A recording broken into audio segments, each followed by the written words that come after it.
Entonces arranquemos. Esto es para ir entrando en calor, por usar una metáfora. Quería empezar con esto. Hace unos días me estaba bañando y leí el envase del shampoo y decía que era una bomba de nutrición. A mí me parece genial, porque primero tenemos, si repasamos Aristóteles, una metáfora por analogía. Porque aunque ya lo tenemos naturalizado y ya nos lavaron el cerebro y ya nos creemos que realmente estamos nutriendo a nuestros cabellos, bueno, hay un sentido un poco más literal del término nutrición, en donde uno tendría que pensar en un aparato digestivo, ¿no? Un consumo de alimentos, pero hay una metáfora por analogía, que así como un organismo se alimenta de comida, nuestro cuero cabelludo, nuestros cabellos se alimentan de estas sustancias alimenticias que vendrían en el shampoo. Es una metáfora. Pero además, como si esto no fuera suficiente, nos ponen una metáfora arriba de otra metáfora, que no es ni siquiera que te va nutriendo despacito, suavemente, el shampoo.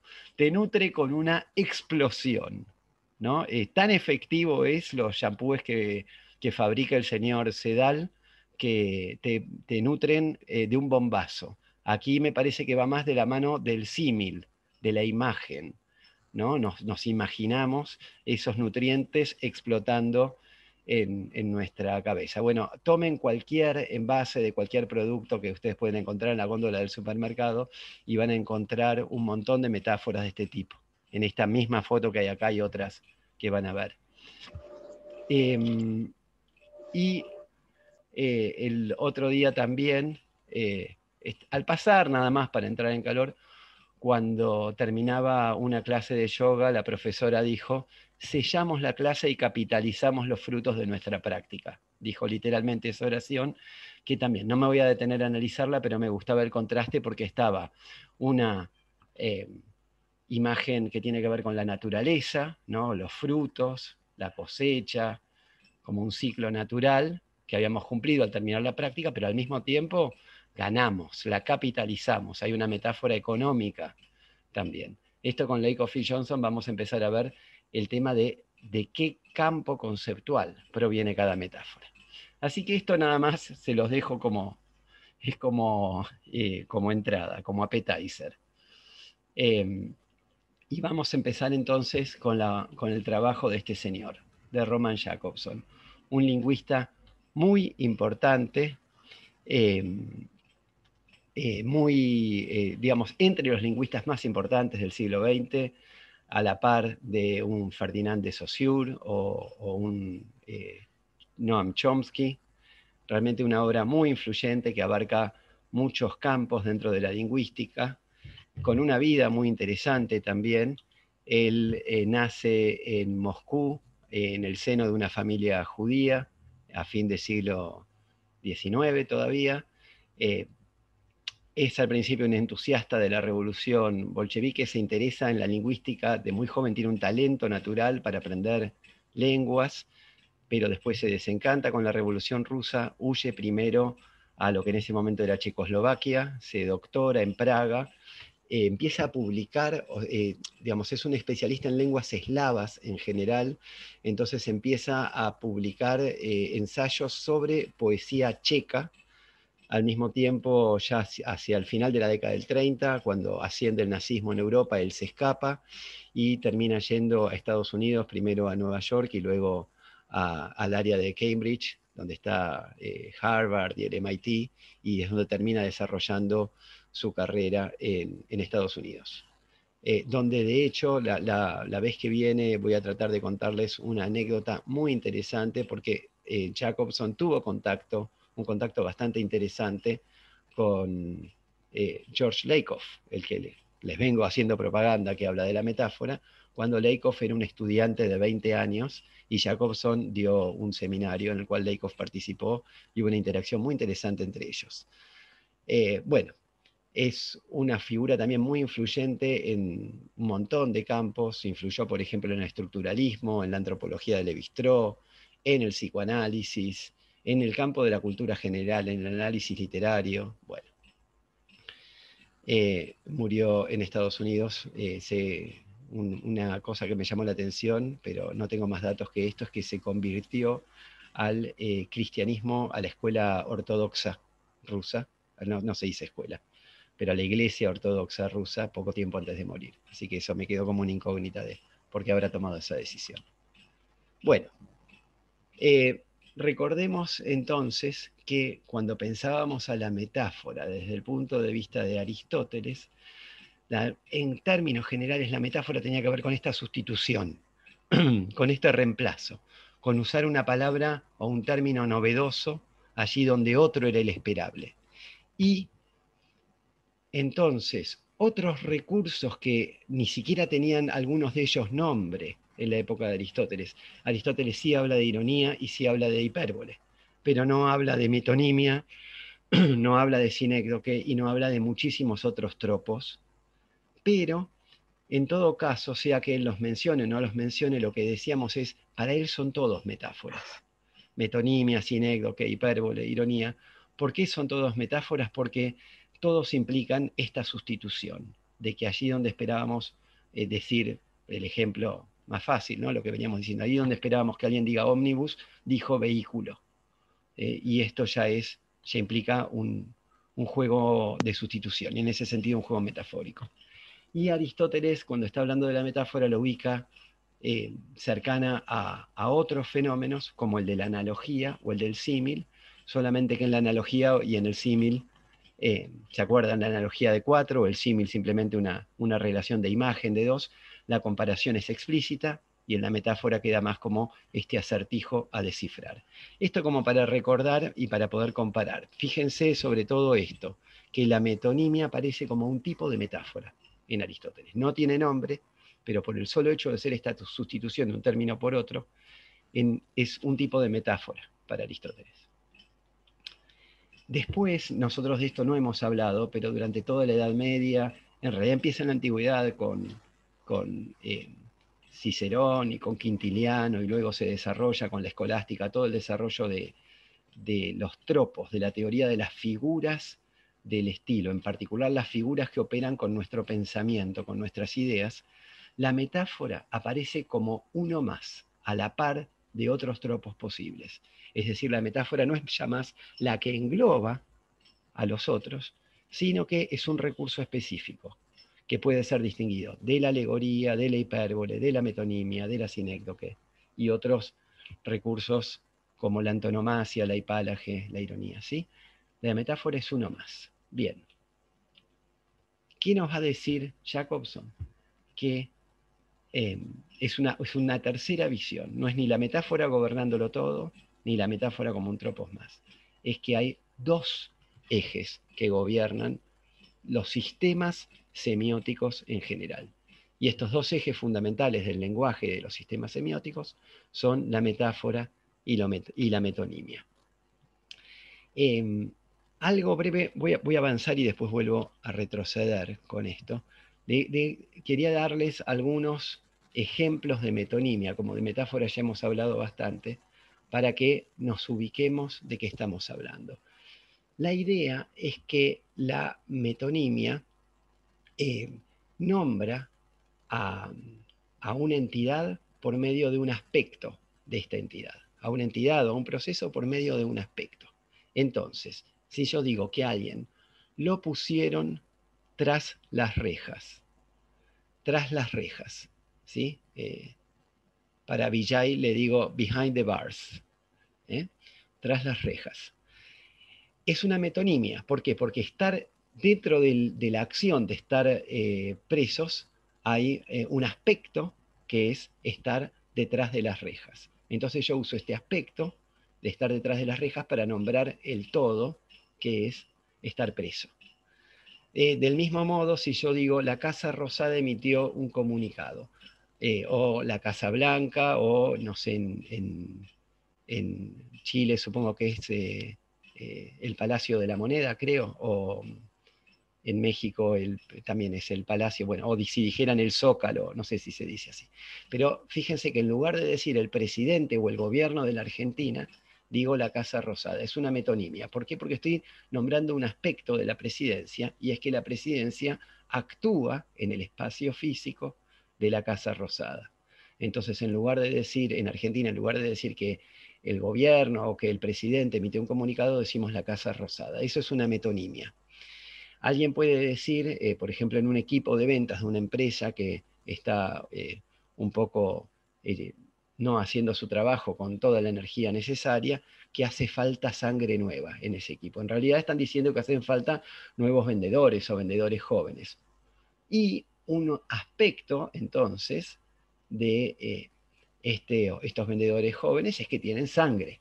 ¿Sí? Entonces nombro también un aspecto, habría que ver si no hay algo metafórico de la sangre como metáfora de esa energía o de ese empuje, pero hay también un aspecto metonímico, que es que en lugar de decir que necesitamos personas nuevas, decimos que necesitamos sangre fresca. En fútbol también se usa, por ejemplo, que se necesitan piernas fuertes o piernas con resto, etc., en lugar de decir jugadores. ¿Sí? Si digo dame una mano, bueno, también, ¿no? Cuando alguien nos está ayudando en una tarea manual, es probable que nos den una mano. Había casi todos seguramente lo conocen, a Maxwell Smart, que era un personaje cómico de los años 60, 70, un superagente, el superagente 86. Él tenía un robot y le decía al robot, dame una mano, Jaime, y entonces el robot se arrancaba una mano y se la daba. Literalizaba en ese caso la metonimia. Dar una mano, poner una mano a disposición es un aspecto. Lo que pasa es que cuando estamos ayudando, sobre todo usamos las manos para los trabajos manuales precisamente. Se compró un Picasso, estamos nombrando a el cuadro por el autor del cuadro. ¿Sí? Es decir, para referirnos al cuadro, nombramos al autor. Referirnos a la obra, nombrando al autor. Bueno, de nuevo, en el fútbol, discúlpeme si hay muchos ejemplos de fútbol, siempre me fijo en los apodos que le ponen a los jugadores nuevos cuando vamos a jugar. Entonces, a veces son metonímicos, alguien puede ser remera roja o narigón, o si tiene una remera del Barcelona le dicen, che, Barcelona, ¿no? Son metonimias, un aspecto de la ropa, de la persona, un rasgo físico, para referirnos a la persona. Pero al otro día a uno le decían Mascherano porque jugaba como Mascherano. En ese caso había una similitud, era más metafórico. ¿Se entiende? Entonces, si ustedes se fijan en todos estos desplazamientos de las rejas a la cárcel, de la Casa Rosada al gobierno, de la sangre a la totalidad de un cuerpo, de una mano al acto de ayudar, hay algún tipo de contigüidad. A diferencia de la metáfora, donde toma un término que es de otro contexto, muchas veces, Julieta es el sol, el ser humano es un lobo, me voy a otro dominio, me voy lejos como si fuera, para hacer esta sustitución. Aquí me voy a un lugar más cercano, un lugar que es contiguo en el espacio, en el tiempo, en alguna relación causa-efecto, en una relación entre el todo y las partes. Aquí se mezcla con otro recurso retórico parecido que es la sinécdoque. No me quiero meter en ese tema de la distinción entre la metonimia y la sinécdoque, pero bueno, la idea más importante aquí es que se trata de una contigüidad. Les adelanto una cosita de Lakoff y Johnson, que es que Lakoff dice que una de las diferencias entre la metáfora y la metonimia es que la metáfora, al sustituir en esta comparación, ¿no? de que la metáfora sustituye por algo distinto, la metáfora nos ayuda a comprender. Comprendemos algo de Julieta al compararla con el sol. Comprendemos algo acerca de la mirada cuando decimos que es la ventana del alma. En cambio, la metonimia sirve más para la referencia. Cuando estoy diciendo la Casa Rosada en vez de decir el gobierno, es para referirme a una entidad, no es para entender algo acerca del gobierno. Si digo el gobierno es una pesadilla, ahí estoy usando una metáfora y ahí entiendo algo del gobierno. ¿Sí? O si digo, como decía un gobierno hace poco, tenemos el Dream Team, ¿no? El equipo de los sueños. Ahí es metafórico, porque es una sustitución. Ilumina un aspecto, nos ayuda a comprender.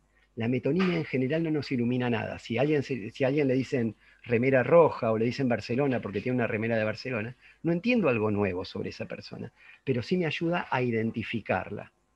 Un gran ejemplo de metonimia lo tenía tenía una colección de metonimias en un restaurante que iba hace mucho tiempo, creo que ya no existe más, que se llamaba el Bar del Chino en Buenos Aires, donde eran mesas que eran tablones, todos unidos, entonces no se sabía dónde empezaba un grupo y dónde terminaba el otro. No había mesas distintas como en los restaurantes que tenés la mesa 1, la mesa 2, la mesa 3, ¿no? Y entonces yo veía al dueño del restaurante, que le decían el chino, y él anotaba lo que iban consumiendo cada grupo. Y todos los grupos tenían nombres metonímicos. Uno podía ser precisamente, por ejemplo, sombrerito. Otro podría decir habla italiano. Otro podía decir fuma Malboro. A través de un aspecto él iba identificando las mesas y ahí ponía, se comieron, no sé, 2 tiras de asado, se tomaron 3 vinos, una soda, etc. Es decir que ahí se ve clarito que él usaba la metonimia para la referencia, para identificar a cada uno de los grupos de los consumidores de su restaurante. ¿Se entiende? Entonces, esta es una diferencia según Lakoff entre metáfora y metonimia. La metáfora para comprender. Si me dicen, este es Mascherano, yo entiendo que es, por ejemplo, un defensor aguerrido, que tiene buen juego en el medio campo. Pero si me dicen, el narigón, me sirve para identificarlo, para la referencia, no tanto para entender algo de esa persona. Bueno, entonces el texto de Jacobson, que vamos a ver hoy, que es el que le subí al Google Classroom, y que espero por ahí lo pudieron mirar, es un texto bastante accesible y hasta divertido, les diría. Se llama Fundamentos del Lenguaje. En realidad lo que tiene es la segunda parte de este librito, Fundamentos del Lenguaje. La primera no es por ahí tan relevante para nosotros porque habla más de fonología, pero en la segunda parte él habla de estos 2 aspectos del lenguaje, que son la metáfora y la metonimia, y 2 tipos de afasia. ¿Qué son las afasias? Son unos trastornos del lenguaje. Hay muchos tipos de afasia. Estaba mirando hace un rato en Wikipedia, hay una clasificación de 7 tipos de afasia más o menos actualmente. Lo que propone Jacobson en este texto es que muchas veces los neurólogos quiero hacer una interrupción, bien, para retomar un par de cositas nada más del chat, que es, bueno, Sergio me confirma que en Chile es la moneda. Jorge de México dice que antes de Obrador los presidentes vivían en la Casa de los Pinos, entonces se decía Los Pinos comunicó, sería la metonimia. Sangre nueva sería como transfundir una nueva energía vital, tiene razón Sonia, y hay algo de metafórico también. Y la Casa Rosada emitió, es verdad, que también se puede tomar como personificación, es verdad. Pero cuando lo estoy tomando como personificación, también lo estoy tomando como una metáfora en sentido amplio. Algunas de estas cosas se pueden ver desde un punto de vista o de otro. En general, esto de decir la Casa Blanca o la Casa Rosada, van a ver que es muy común que esté como ejemplo de metonimia, se da así en los manuales, pero es verdad lo que dice Estela, que uno lo podría pensar también si se imagina la Casa Rosada. Digamos, depende cómo se lo imagine. Si uno se imagina a la Casa Rosada realmente actuando, podría tomarlo como una personificación. Bien, entonces, les decía de la afasia, es un trastorno del lenguaje, muchas veces puede deberse a problemas innatos, a daño cerebral, que pueden ser por accidentes o por infecciones. Y lo que propone Jacobson acá, él ya había estudiado el desarrollo del lenguaje en los niños y propone también que para la afasia se utilicen criterios lingüísticos, es decir, que no sean solamente psiquiatras o neurólogos los que estudian estos trastornos, sino que vean intrínsecamente cómo está funcionando el lenguaje, qué está pasando con el lenguaje de estas personas a las cuales tienen un déficit o un problema en su producción o en su comprensión del lenguaje. Y estudiémoslos con criterios lingüísticos para ver dónde se está rompiendo el lenguaje. ¿Es en la fonología? ¿Es en la sintaxis? ¿Es en la gramática? ¿Cuál es la función del lenguaje que está fallando en la afasia? Entonces, lo que va a proponer Jacobson es primero que en nuestro análisis lingüístico distingamos 2 ejes. Un primer eje es el que ven en esta flecha que está horizontal. El perro del vecino mordió al intruso cuando intentó saltar la cerca. Para armar esa oración, yo tuve que combinar palabras en una, de acuerdo a las reglas de la sintaxis. Hay un sujeto, hay una acción, hay, no sé cómo se llama, un complemento de tiempo, supongo, algo así. Hay un objeto indirecto, no sé mucho de análisis sintáctico, pero de acuerdo a las reglas de la sintaxis, yo puedo armar esta oración donde cada palabra tiene su lugar. En este eje horizontal, para expresar algo, yo debo combinar las palabras unas con otras. Pero a su vez, si tomo cada una de las palabras, tomo por ejemplo la primera palabra, perro, veo que este eje horizontal se entrecruza con otro eje vertical. Y el eje vertical es el eje que me define las palabras posibles que podrían ir en esa posición y cuál elegí y cuáles dejé de lado. Entonces, yo tal vez podría haber dicho el bulldog o la bestia o el can, el animal, el guardián, ¿m? Pero elegí el perro. Entonces yo tengo un código, un léxico de palabras que sin ser exactamente sinónimos, todas funcionarían más o menos en esa posición. Y elegí una. ¿Sí? Y lo mismo para cada una de las palabras importantes de la oración. No tanto para los conectores como el del, el al, el cuando, pero sí para los sustantivos, para los verbos, el perro, el vecino, el mordió, el intruso, intentó saltar cerca, para cada una de esas palabras, al mismo tiempo que tengo un eje horizontal, que es el eje donde combino las palabras para formar la oración, tengo un eje de sustitución, que estoy representando aquí de forma vertical. ¿Hasta ahí van? ¿Se entiende? Entonces, la producción de una oración depende de que funcionen correctamente ambos ejes. Tengo que elegir las palabras relevantes a lo que quiero comunicar y tengo que poder combinarlas en una oración. Entonces, a esta operación que ocurre en el eje vertical, Jacobson la llama selección. Tenemos una especie de depósito de palabras, un léxico, un repositorio. Y operamos con este código seleccionando la palabra precisa. Por supuesto que esto va muy rápido y de manera automática, pero lo hacemos. Esto ya nos podría recordar a la metáfora, porque si bien bestia uno puede considerarlo como compartiendo un campo semántico con perro, no necesariamente como una metáfora, ya nos damos cuenta que la operación que estoy haciendo acá es muy parecida a la de la metáfora. Y si ustedes se acuerdan de Aristóteles, prácticamente hay un trabajo metafórico acá. ¿Se acuerdan cuando Aristóteles decía, yo puedo decir, le pedí o le rogué o le supliqué?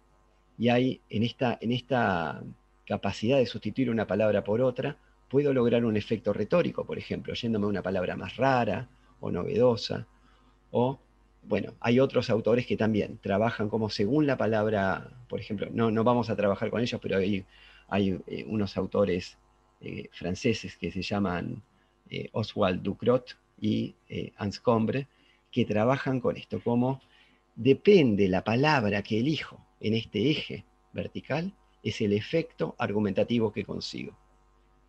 Si yo estoy defendiendo a mi vecino, digo que mi vecino tenía un guardián. Pero si lo estoy acusando de que es un irresponsable por tener ese perro suelto, y tal vez digo la bestia. ¿Se entiende? Entonces, este eje de sustitución tiene un efecto retórico. Bien, y al igual que en la metáfora, entonces tiene que haber algo de similitud. Estos términos son sustituibles entre sí porque algún tipo de equivalencia se obtiene entre ellos. Bien, y acá dice algo que a mí yo no me lo acordaba y cuando lo releí esta semana me sorprendió. Dice que esta habilidad de operar en el eje de la sustitución va de la mano del metalenguaje. ¿Qué es el metalenguaje? Es la capacidad que tenemos de hablar acerca de nuestro lenguaje. Cuando le preguntamos a alguien, che, ¿por qué me dijiste que estaba mal vestido si yo me elegí mis mejores ropas? Entonces estoy cuestionando las palabras que utilizaron, estoy hablando acerca de una producción lingüística. O si pienso, ¿qué le puedo decir a esta persona nueva que está ingresando a mi trabajo para que se sienta bien, para que se sienta a gusto? ¿Cómo elijo las palabras? Si alguien no me entiende y si lo tengo que explicar en otras palabras, son todas habilidades metalingüísticas. Incluso si estoy aprendiendo un idioma nuevo, un segundo lenguaje. Digo, ¿qué quiere decir trash en inglés? ¿Es parecido a basura o a desperdicio o a residuo? Comparar las palabras implica esta habilidad metalingüística. Jacobson nos dice, van de la mano, son solidarias. La capacidad de operar en el eje vertical de la sustitución va de la mano del metalenguaje. La otra habilidad, la otra operación que es necesaria para producir estas oraciones es combinar las palabras. Y lo que nos dice Jacobson es que en realidad los dos ejes, el de la sustitución y el de la combinación, están a todos los niveles de jerarquía del lenguaje. ¿Qué quiere decir? El nivel atómico, el nivel más básico, es los fonemas. Los fonemas son los sonidos elementales con los que armamos palabras, con los que, ¿sí? Entonces, para decir, aunque no es exactamente lo mismo para los lingüistas, para entenderlo en esta charla, digamos las letras. No es lo mismo igual letra que fonema, pero no importa. Es nada más para entender el sonido que representa cada letra. Bueno, allí también van a tener un efecto para armar una palabra donde tienen que seleccionar el fonema y combinarlos. Hay un eje vertical y un eje horizontal. Con los fonemas armamos, en realidad, no palabras, sino el nivel siguiente de complejidad para Jacobson, que son los morfemas, que son las unidades básicas de sentido. Si yo digo contraejemplo, es una sola palabra, pero ahí tengo contra, que es un morfema, y ejemplo, que es otro. ¿Sí?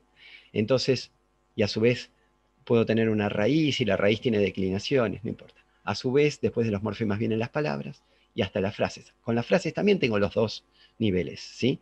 Tengo que elegir las palabras y tengo que combinarlas. A su vez, no está puesto acá en los paréntesis, pero después de las palabras tengo después de las frases tengo los textos. Y también tengo el mismo ejemplo cuando armo un texto de elegir las frases y de concatenarlas. Es decir, que en todos los niveles del lenguaje voy a tener esta capacidad, o voy a tener que realizar, no quiero decir capacidad, quiero decir realizar esta operación de sustitución que opera en este eje vertical y de combinación que opera en el eje horizontal. La sustitución se basa en la similitud de significado, sobre todo cuando estamos hablando de elegir las palabras, y la combinación en la contigüidad, que la da la sintaxis, una palabra después de la otra. Bien, entonces volvamos al tema de las afasias. Lo que plantea Jacobson acá es que él se basa sobre todo en los pacientes de un psiquiatra anterior a él, que se llamaba Goldstein, pero también de otros casos más. Pero lo que él ve estudiando estos casos es que las afasias oscilan y algunas lo que presentan son dificultades sobre todo en la capacidad de seleccionar, es decir, seleccionar y sustituir. Y otras presentan problemas en la capacidad de combinar las palabras y formar un texto. Fallan en la contextura, dice él. Bien, estos son ejemplos de pacientes, son todos ejemplos de Jacobson, de pacientes a los que los problemas se dan sobre todo en el eje de la sustitución. Entonces dice, este paciente le mostrás un tenedor, no encuentra la palabra y de pronto dice cuchillo. ¿Por qué dice cuchillo? Porque el cuchillo generalmente aparece junto al tenedor. No es porque tenga un significado similar, no es sustituible en el léxico, es algo distinto el cuchillo, pero en la vida cotidiana, en la experiencia del paciente, que no encuentra la palabra para el tenedor, pero se acuerda que al lado había un cuchillo, se desplaza metonímicamente a algo contiguo. Como falla la selección, como falla la metáfora, recae en la metonimia. ¿Se entiende? Y entonces usa el cuchillo para nombrar al tenedor. Le falta la palabra y dice cuchillo. Se les muestra un cigarrillo y dicen fumar. De nuevo, ¿sí? No es sinónimo fumar de cigarrillo, pero sí hay un desplazamiento metonímico del objeto a la acción que nos permite hacer ese objeto. se le muestra la luz del velador, digamos, de la lámpara que tienen en la mesa de dormir, y dicen mesita. Es un desplazamiento metonímico. Le falta la palabra, pero por contigüidad se desplazan a la otra. Habla de un paciente que cuando quería decir que algo era negro, decía que era muerto. Que era, sí, dijo muerto. Ahora, ¿cuál es el desplazamiento metonímico? Que en los funerales o en los velorios, en general, la gente se viste de negro. En ese contexto, el negro es contiguo al acto de velar un muerto. Entonces el desplazamiento, dice Jacobson, también es metonímico. Habla de pacientes a los que incluso no pueden repetir una palabra. No es ya que les muestran un objeto y les dicen que digan el nombre, sino que les dicen, a ver, decí cristal, di cristal. Y el paciente dice ventana. ¿Eh?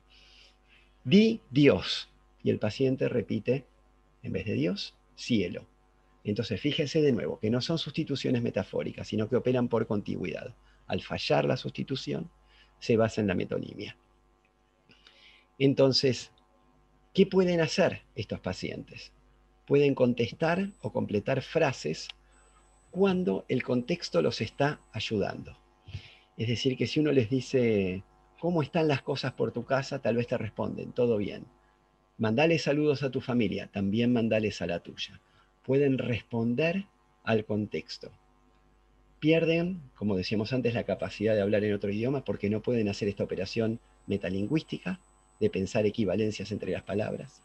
Se guían por el contexto del ejemplo de un paciente que le dicen, decime, enumerame el tipo de animales que podés encontrar en un zoológico.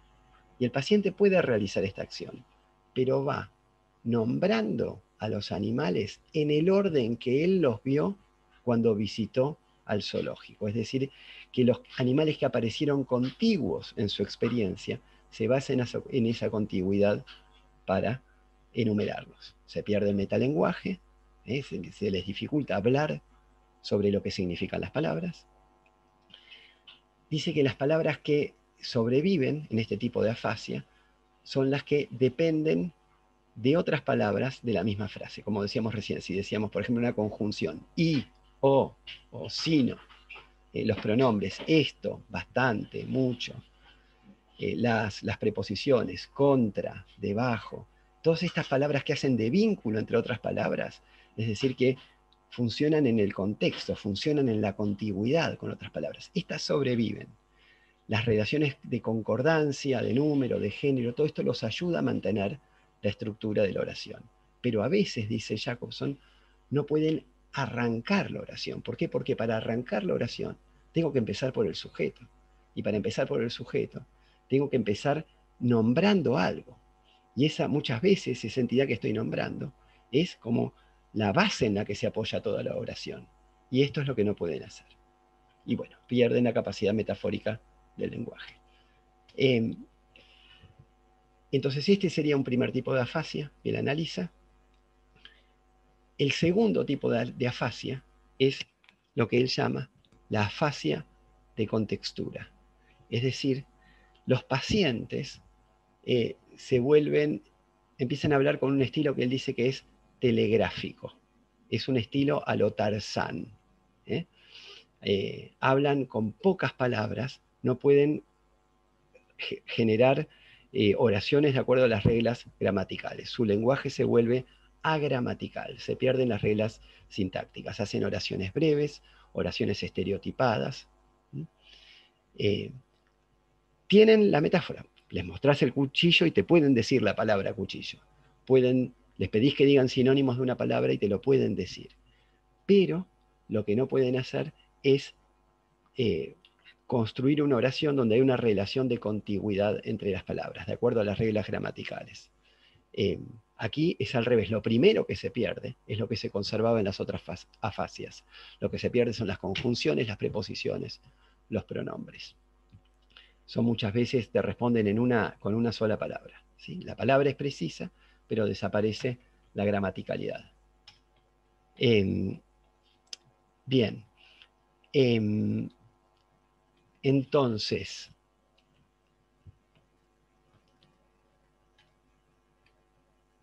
una cosa interesante de estas afasias, y esto tiene que ver un poquito con lo que les decía hace un rato de que si uno va a Wikipedia hoy en día se reconocen 6 o 7 tipos distintos de afasia. Cuando uno lee el artículo, pareciera realmente que Jacobson nos está diciendo, miren, las afasias son estas dos. Y los ejemplos parecen como muy prolijitos, adecuándose a estos dos modelos. Pero, por lo que yo vi, hoy en día no parece utilizarse la clasificación de Jacobson cuando los neurólogos trabajan con afasias. Hay muchos tipos de afasias distintas que tienen que ver con la comprensión, que tienen que ver con la producción del lenguaje. Y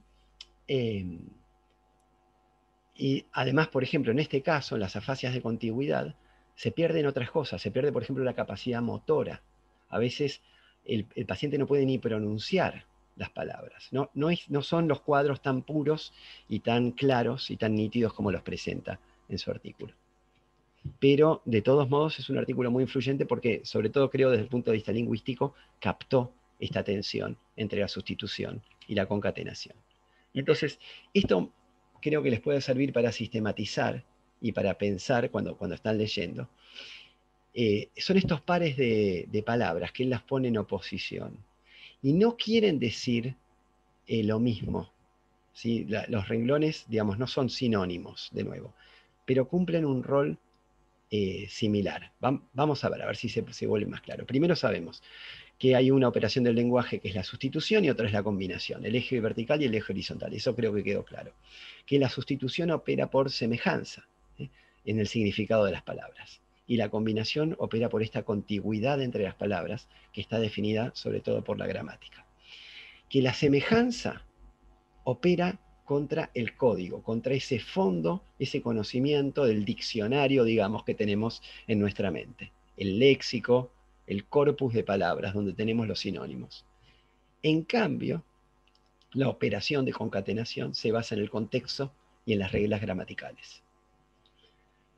Utilizando términos de Saussure, estos términos los usa más Ferdinand de Saussure, cuando se habla de este eje de sustitución, se habla del eje paradigmático.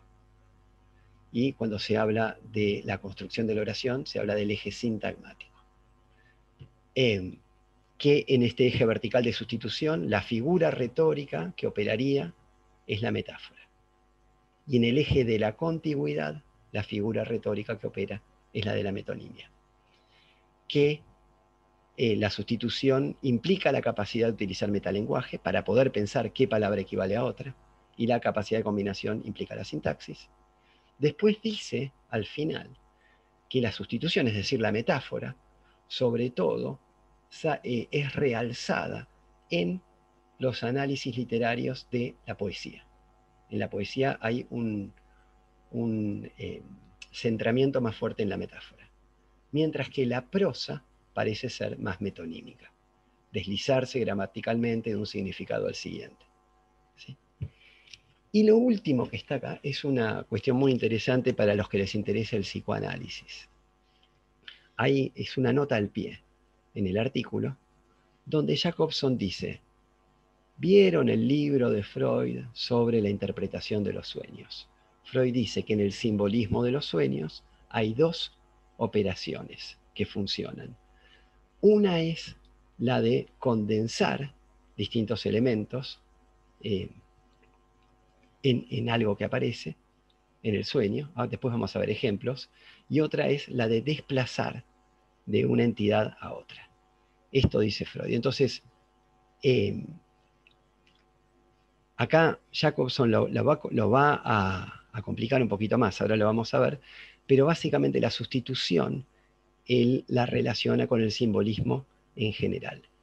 Y la combinación y el desplazamiento los relaciona con lo que tiene que ver con la metonimia. No se preocupen, por ahora nada más quiero que vean que Jacobson habló de esto y que hay una relación.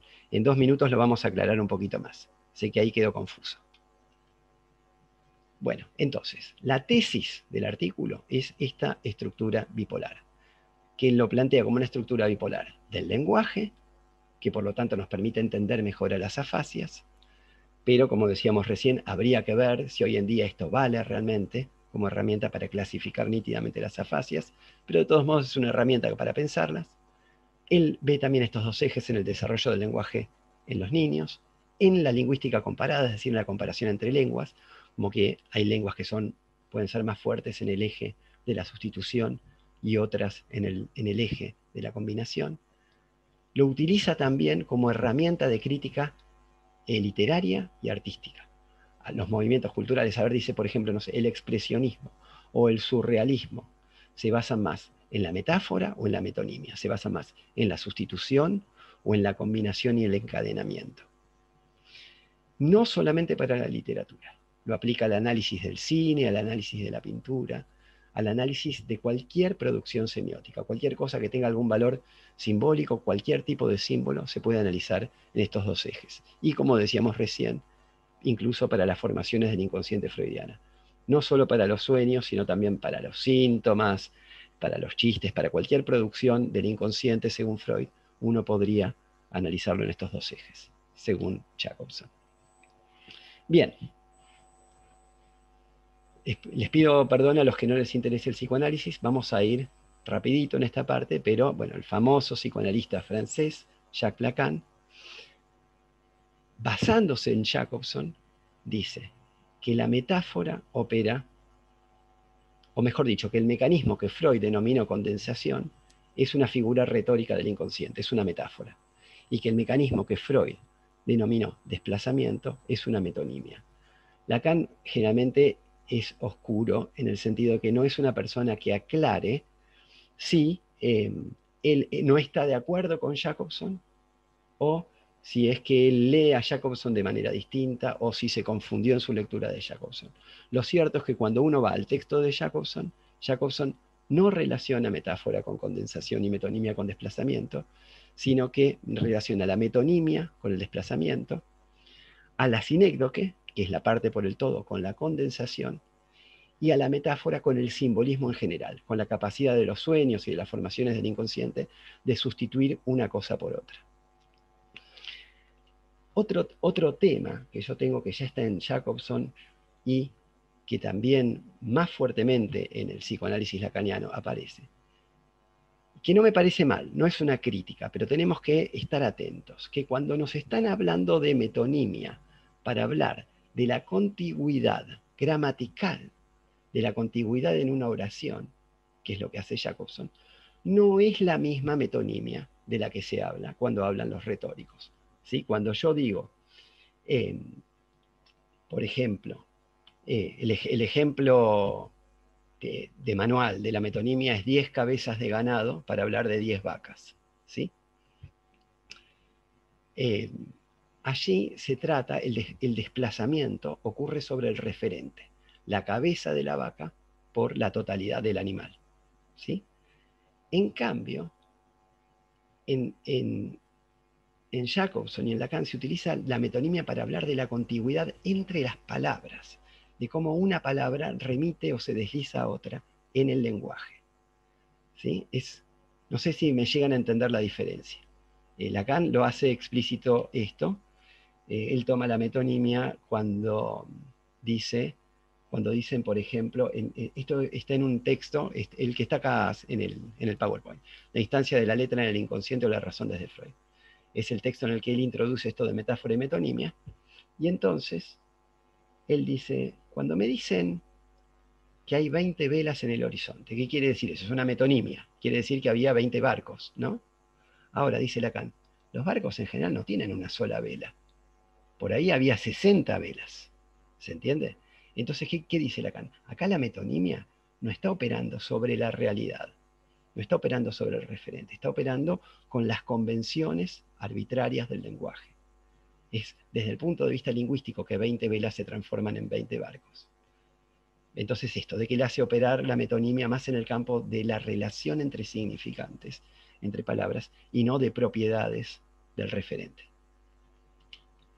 Bien, les quiero dar ahora unos ejemplos, esto con un poco de pudor lo hago, pero la verdad es que estuve en el consultorio toda la semana escuchando figuras retóricas y la mayor son ejemplos que son del consultorio y me servían para darle un poquito más de forma de cerrar esto de Jacobson. Entonces, Lo primero es un sueño de una paciente que se peleó con el novio hace ya unos años, pero no termina de hacer ese duelo. Entonces sueña con la casa del novio y dice, atrás de la casa había un basural. Uno intuitivamente podría pensar que el basural es una metáfora, ¿sí? Pero cuando le pido que asocie con basural, me dice, bueno, yo soy es un pueblo de por acá, de Pueblo Belgrano, donde hay muchos problemas con el basural. Los ecologistas están protestando y lo que dicen todo el tiempo es, al basural hay que erradicarlo. O sea que la palabra basural, por esta contigüidad de esta frase que se repetía todo el tiempo, esta contigüidad, esta contextura, se transformaba en el basural hay que erradicarlo. Tal vez hay algo de metafórico del basural en el sueño, pero lo que a mí se me impuso más fuerte es un deslizamiento metonímico. Al basural, ¿qué hay que hacer con el basural? Hay que erradicarlo. A estos restos del pasado, ¿sí? A esta basura, hay que erradicarla. Bien, yo sigo, espero, no sé, espero que les sirvan. Aguárdenme un segundo. Bien, sueño de otro paciente, este es de hace bastante.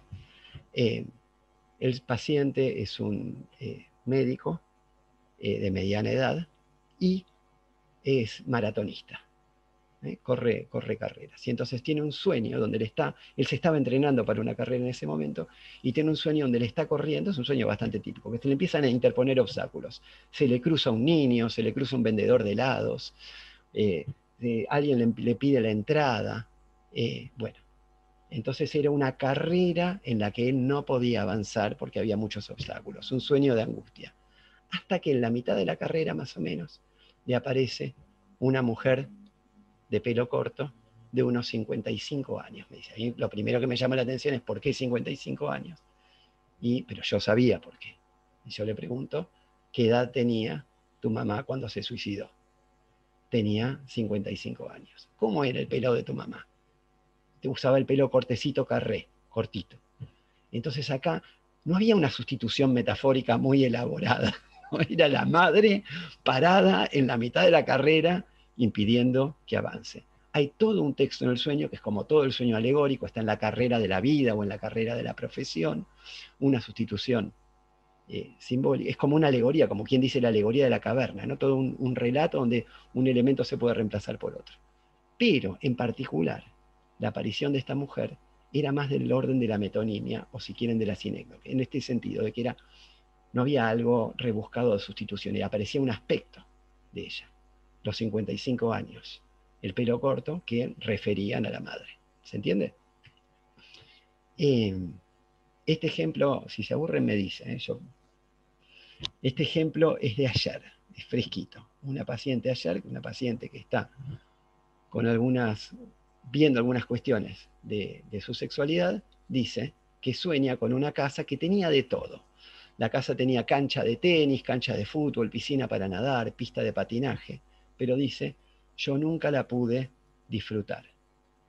Y esto así puede parecer arbitrario, pero por cómo venía todo el texto de la sesión y todo lo que ella viene trabajando, a mí me parecía que estaban los 4 términos de la analogía aristotélica. O sea que ella era su cuerpo como el habitante de esa casa a la casa. Ella también decía que era joven, que tenía de todo, que tenía todas las oportunidades, que los chicos la buscan, qué sé yo, pero que ella no puede disfrutar. ¿Se entiende? Bueno, voy a dar uno más. A mí, no sé, esto me divierte mucho, no sé si a ustedes les sirve, no les sirve, les aporta, pero a mí me gustaba esto de, como esto fue tan fructífero en el campo del psicoanálisis, esto de metáfora y metonimia de Jacobson, me servían los ejemplos. Esta es de hace unos años, una paciente que se siente frustrada porque no puede formar pareja, ella tiene todo el sueño de casarse, formar una familia, tener hijos, y además tiene una demanda muy fuerte de su madre, que le dice, bueno, ya te estás poniendo grande, ¿qué vas a hacer? Entonces ella sueña que se va de vacaciones con la madre, y cuando vuelve, también es un sueño de angustia, donde están en el aeropuerto, y desapareció su equipaje. Y están mucho tiempo buscando el equipaje, buscando el equipaje, buscando el equipaje. Y en un momento me dice, y al final lo encontramos. El equipaje estaba en cinta. Entonces yo le digo, ¿quién estaba en cinta? ¿Se entiende? Este es el tipo de metáforas que les gustan más a los psicoanalistas lacanianos, donde lo que hay es un juego significante. ¿Sí? Ella dice, el equipaje estaba en cinta, y lo que a mí me resuena es en cinta. Le está diciendo a la madre, le está dando el regalo, ¿no? De mamá, por fin estoy en cinta, ¿no? ¿Quién estaba en cinta, el equipaje o vos? Bueno, en fin, no los quiero aburrir. Dicho esto, no sé si quieren comentar algo hasta acá de lo de Jacobson, de la metáfora, si quieren abrir un poquito los micrófonos y después pasamos a la Gus, autora de hoy. Sí, hola Gus. Si hola, querés, fíjate que hay bastantes comentarios en el bien, chat. Si querés, eh, fíjate ahí los comentarios y después pasamos a Clarice. dale, genial. Entonces, eh, bien, Lía comenta el libro El curioso incidente del perro a medianoche. Es un libro interesante para estudiar esto, claro, porque es un libro relatado en primera persona, es un libro, a mí me encantó, es un libro de misterio, de resolver un crimen, ¿no? De suspenso, pero la particularidad que tiene este libro es que el narrador es un niño autista. Entonces, precisamente con este eje de la sustitución y de la metáfora hay un montón de cosas que se le pierden. Así que bueno, es un libro sí, muy recomendado. Sonia dice, la selección apunta a direccionar el sentido de quien escucha. Lo que elige supone un acto lingüístico diferente, un efecto performativo, claro. Los dos tienen efecto performativo, Sonia, la metáfora y la metonimia, los dos sirven para argumentar, los dos sirven para embellecer, pero la diferencia por ahí era esto, lo que marcaba Lakoff, ¿no? De que la, la, la metáfora apunta más a la comprensión y la metonimia a la referencia. Alejandra, las afasias cotidianas. Totalmente, de esto quería hablar. Gracias, Alexandra, porque me había olvidado. Quiero decir cenicero y me sale semáforo sin explicación. O todos tenemos un poco algún déficit en el eje de selección, ¿no? ¿Me alcanzás el coso que está arriba del cosito? Todos decimos, nos está fallando el eje de selección, ¿se entiende? Y entonces usamos o estas palabras comodín, o bien nos pasa la sustitución. Eh, esto bueno, de decir una palabra por otra, como dice Alexandra. Emilio, claro, hablando de las palabras que sobreviven a los afásicos que se les van apagando alguna de estas funciones, efectivamente, es metafórico, pero en algún caso puede ser evidentemente que eso corresponda a una muerte neurológica de alguna región del cerebro, efectivamente, como dice Emilio. Eh, Hay afasias, dice Héctor, en que la persona nombra la cosa en otro idioma. Claro, exactamente. Lo que no pueden hacer es la sinonimia, el metalenguaje. Sonia, la condensación y el desplazamiento del sueño. Emilio, alguien que se mete con la cuestión de la condensación y el desplazamiento en el contexto de la metáfora es Caja Silverman en The Subject of Semiotics. Lo voy a mirar, no lo conozco. Gracias, Emilio. Bueno, ya a Jenny le gustan los ejemplos. Celeste aclara, dice, bien. Está bárbaro, seguí Gustavo. Me sirve mucho para el consultorio, dice Mónica. Quería escuchar los demás ejemplos. Gea te protege. Ahora pueden, bueno, si quieren les digo los ejemplos que faltan entonces. Y después pasamos a Clarice. Mariano, el lenguaje como medio para interpretar el contexto tiende a desfigurarse, debido a que los simbolismos y conceptos que usan los sujetos siempre serán diferentes, pueden ser parecidos pero no iguales, se dan las afasias, ya que al no completar una figura sintáctica, el sujeto que trata de interpretar la afasia tiene que completarla de acuerdo a su criterio. Sí, esto que lo hacemos todos, porque nadie es un hablante 100% competente, es lo que decía antes Alexandra, todos tenemos algo de afásicos. A todos nos pasa que le erramos en alguna construcción gramatical o que nos faltan las palabras en algún momento, que las reemplazamos sin querer por otras. Y después Jacobson trabajó también sobre esto, sobre la comunicación y sobre el trabajo de interpretación que hace el oyente. Bueno, entonces, ya que hay algunas personas que dijeron que les sirve y estamos bien de tiempo. Les completo los ejemplos de abajo. Discúlpeme, este viene con una palabra obscena, y me pareció interesante porque, como pasaba con algunos memes que compartieron, se basaba en literalizar una metáfora. Es un paciente que juega mucho al tenis, todos los días juega al tenis y se enoja muchísimo. Insulta al contrincante, se insulta a sí mismo, viene esa cosa de los tenistas que rompen las raquetas y qué sé yo. Y en un momento, eh, él me cuenta toda una situación donde él se había querido comprar la misma raqueta que el papá. El papá tenía un modelo de raqueta y él se quiso comprar el mismo. Y el profesor le dijo, pero ¿para qué te vas a comprar la misma? Tu papá usa esa raqueta porque tiene un estilo de juego. Vos tenés otro estilo de juego. A él le molestó muchísimo lo que le dijo el profesor, igual se compró esa raqueta. Y entonces viene al consultorio y me dice, muy enojado, mi raqueta es una pija. Él lo dice como metáfora, ¿se entiende? Pija, no sé si lo entienden en todos los países, como decir pene, verga, como lo quieran decir. Y es despectivo, es que no sirve, es que es una porquería. Yo no le dije nada, pero me di cuenta que lo decía literalmente. Estaba hablando de la identificación al papá, de algo que era como un símbolo fálico, la raqueta era potente, la raqueta era para derrotar al adversario en ese duelo con el otro. ¿Se entiende? Entonces mi intervención fue, ¿es la única raqueta que tenés o tenés más raquetas? Me dice, no, tengo otra, pero la otra no me gusta tampoco, porque la compré por Facebook y me la cobraron demasiado barata.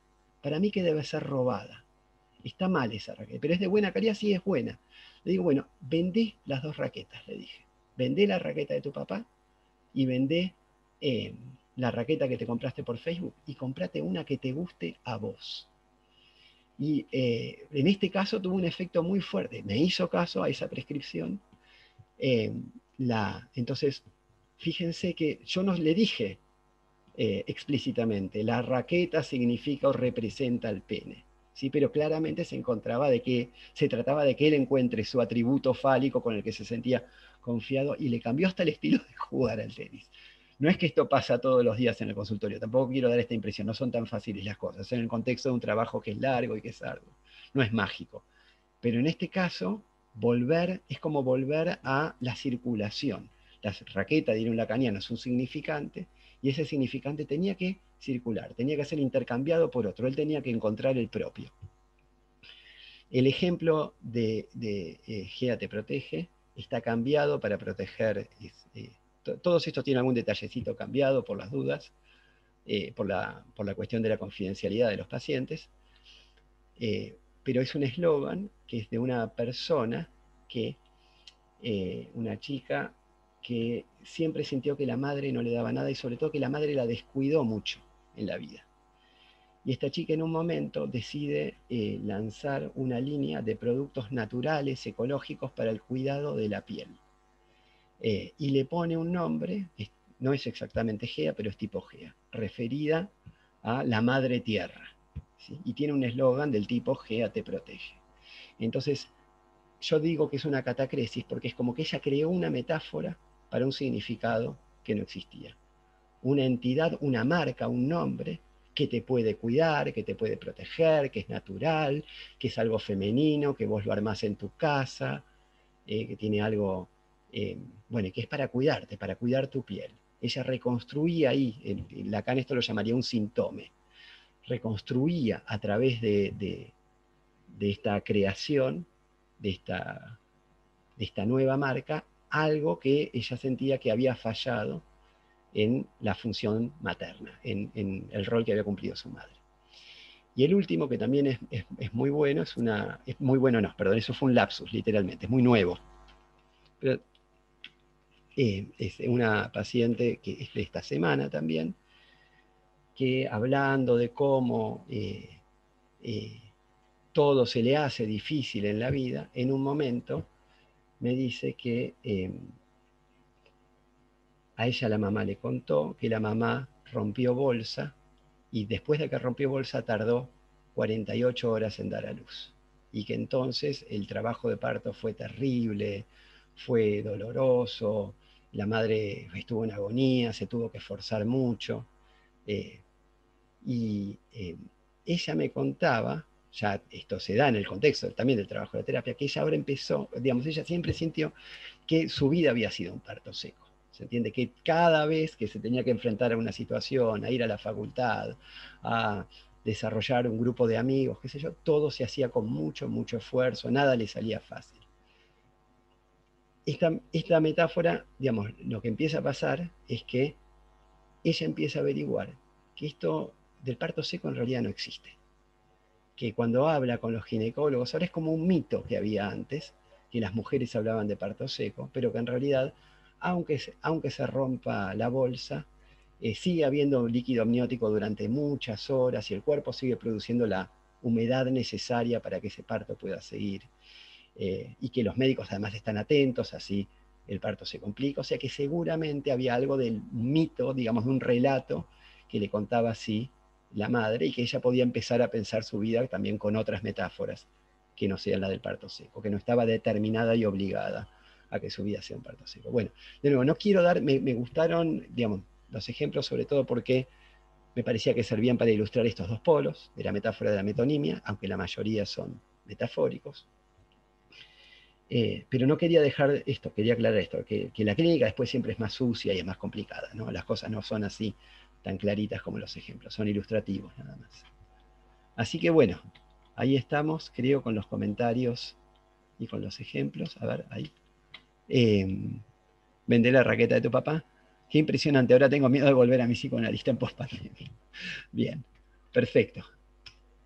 Así que bueno, pasamos entonces a Sofía y a Clarice Lispector. Hola, Buenas. se escucha. Che, y Perfecto. si no me, si se me llega a cortar, si querés, Gus, sacale después el video, ¿sabes? Dale. Genial. ¿Cómo andan? ¿Cómo están? Bueno, vamos a ver algo porque siempre nos pasa con Gus que hacemos como un espejito, sin querer, queriendo. Vamos a ver ahora, yo les traje un fragmento de un libro de Clarice Lispector que se llama Agua Viva, publicado en el 70, 1973, 1974, algo así, de una escritora que también nace en el seno de una familia judía.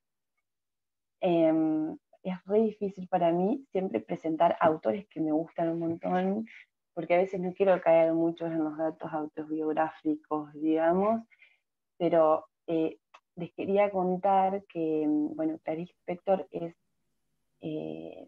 para mí una de las mejores escritoras latinoamericanas. Si bien nació en Ucrania, estuvo mucho tiempo en Brasil y tuvo una vida bastante compleja porque, bueno, su mamá murió a los 10 años de una sífilis contraída en Ucrania después de una violación durante la Primera Guerra Mundial.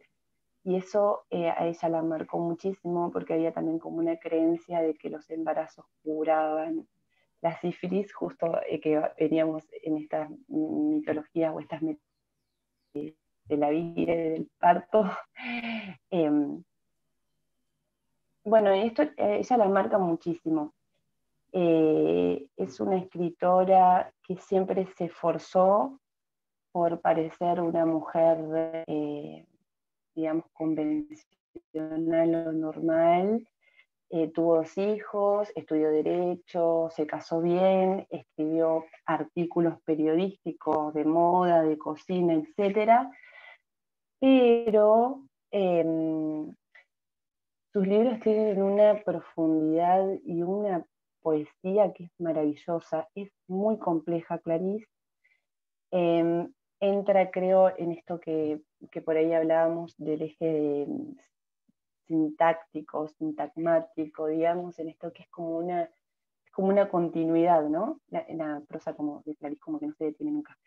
Les quiero contar además que ella escribió, cuando estaba muy atormentada mentalmente, escribía libros de cuentos escribió para niños, escribió un libro hermoso que condicionó un poco el nombre de mi hija mayor, se llama Un ser llamado Regina, y bueno, si lo pueden leer con chicos es increíble, porque trabaja mucho el tema de lo vincular y por ahí vemos una Clarice un poco más anclada en el presente y en lo sutil del presente.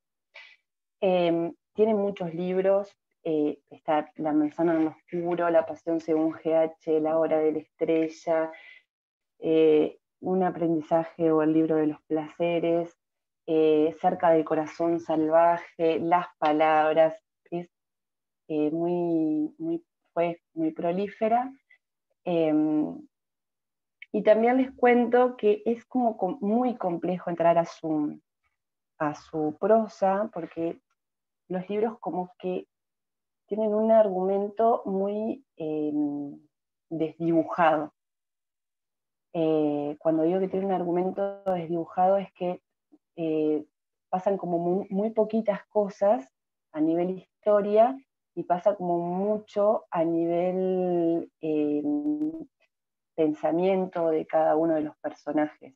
Y hay muy poquitos personajes también. Yo les voy a mostrar, a ver, no sé si se ve el librito.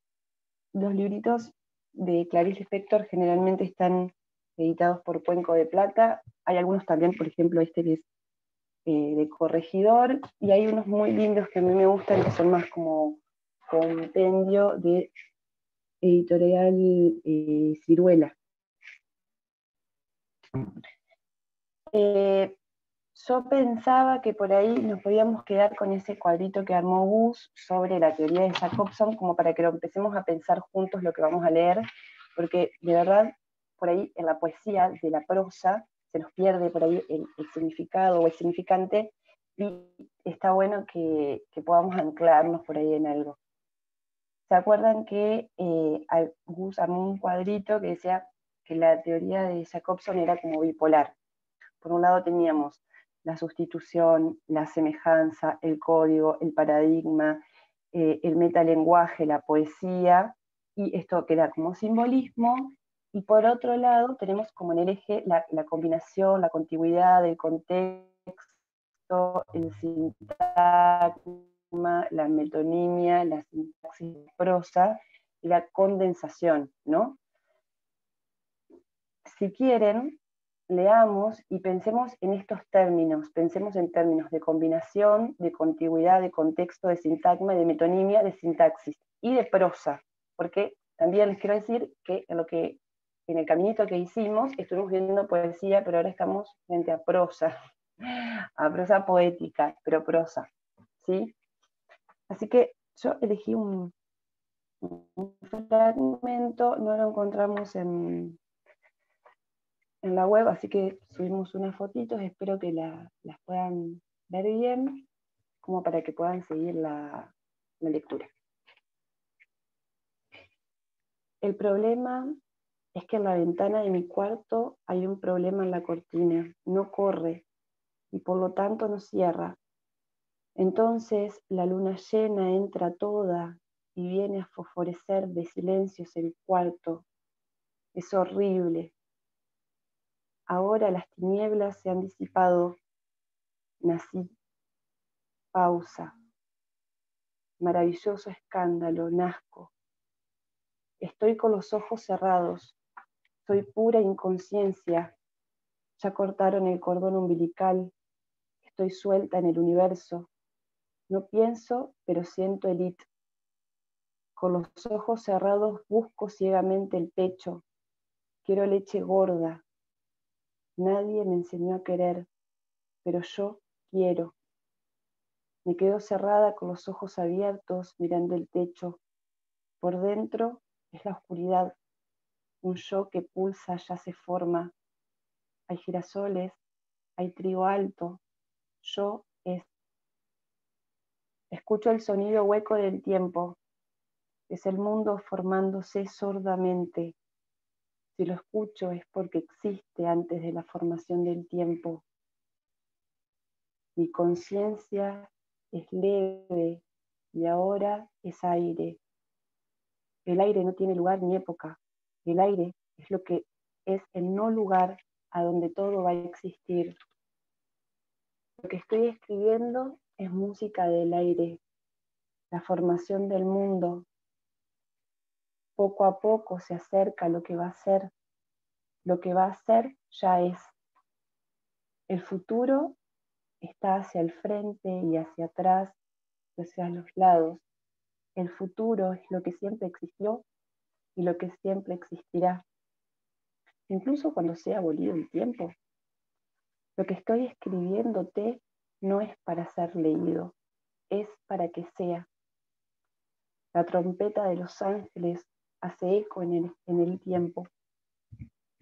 Nace en el aire la primera flor.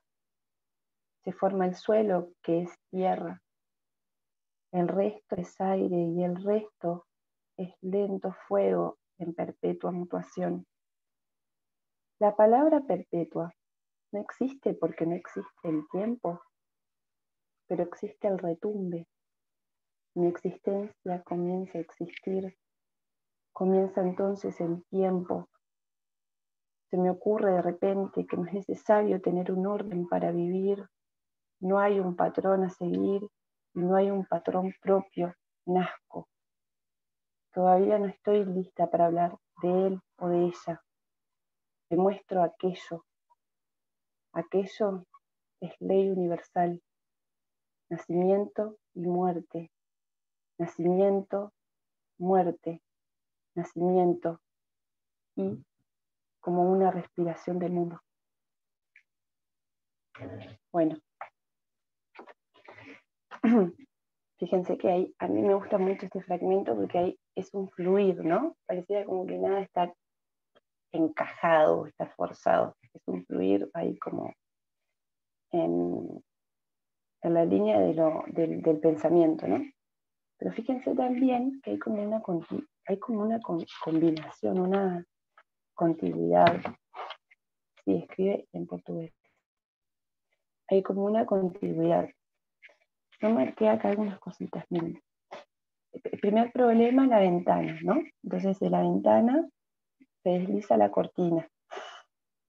Si lo puedes poner, de la ventana se desliza la cortina.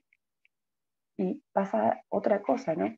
Que es que de la cortina, que no cierra bien, se ve la luna, que entra la luna llena, fosforece el silencio del cuarto, que imaginamos ahí, como una sinestesia, ¿no? Porque fosforecer tiene que ver con lo visual y el silencio tiene que ver con lo auditivo. Entonces, a partir de ahí, esa fosforescencia, entran las tinieblas y empieza el parto, el nacimiento. Entonces, de las tinieblas pasa al nacimiento, y del nacimiento se queda con un elemento que es el cordón umbilical, y lo usa para empezar a introducir como algún concepto bastante existencialista. Dice, me suelto al mundo, me encanta. Y a partir del nacimiento ya empieza con esto de los vínculos por ahí. Fíjense que habla del pecho, de la leche, y a partir de ese pecho y esa leche empieza introduce el término del querer. Dice, nadie me enseñó a querer, pero yo quiero. Y sigue abriendo paso como al mundo, digamos, en esto hay girasoles, hay trigo, también hay como un fluir.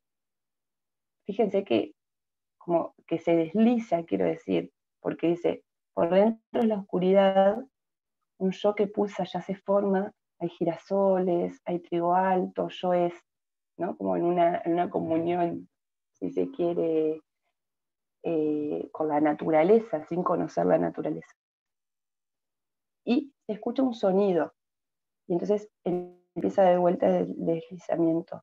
El sonido que está como adherido al mundo y empieza a combinar, ¿no? Esto de el sonido, el mundo, el tiempo. y introduce por ahí el término, se desliza el término del aire. Y esto es muy lindo, dice, mi conciencia es leve y ahora es aire. El aire no tiene lugar ni época. El aire es el no lugar a donde todo va a existir. De vuelta con lo invisible. Y sigue más lejos, porque parece que ese aire de ese mundo que está existiendo, que empieza a existir, es la música del mundo, es la formación del mundo. Y empieza a combinar porque ese mundo se acerca a lo que va a ser, a lo que ya es, y empieza a hablar del tiempo, que tiene que ver con este futuro. Este concepto es re novedoso, porque siempre imaginamos el futuro hacia el frente, pero ella dice, el futuro está hacia el frente y hacia atrás y hacia los lados. El futuro es lo que siempre existió y lo que siempre existirá. Es un poco filosófico, ¿no? Y de vuelta se desliza con esto de, bueno, lo que estoy escribiendo no es para ser leído, es para que sea, para la acción. Y parece que a ella le surgió que algo que acciona o algo que es en acción es como la naturaleza. Entonces dice, nace en el aire la primera flor, se forma el suelo que es la tierra, y empieza a deslizar de vuelta.